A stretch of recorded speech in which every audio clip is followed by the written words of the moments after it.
Be ready. 5 seconds.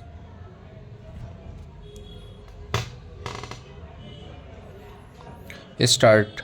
The functions discharged by a High Court can be divided broadly into judicial and administrative functions. The judicial functions are to be discharged essentially by the judges as per the rules of the court and cannot be delegated. However, administrative functions need not necessarily be discharged by the judges by themselves, whether individually or collectively or in a group of two or more, and may be delegated or entrusted by authorization to subordinates unless there be some rule of law restraining such delegation or authorization.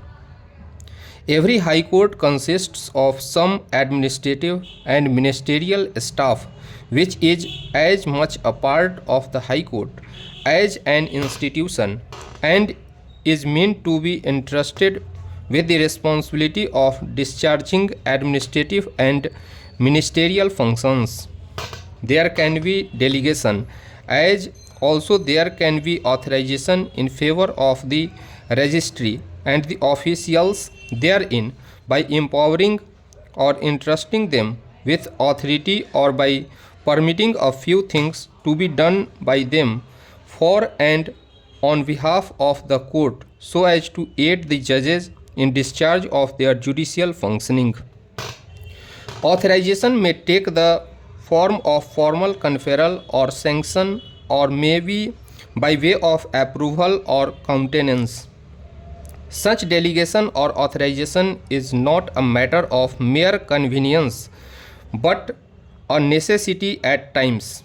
The judges are already overburdened with the task of performing judicial functions, and the constraints on their time and energy are so demanding that it is in public interest to allow them to devote time and energy as much as possible in discharging their judicial functions, relieving them of the need for diverting their limited resources of time and energy to such administrative or ministerial functions which, on any principle of priority, logic, or necessity, are not required necessarily to be performed by the judges.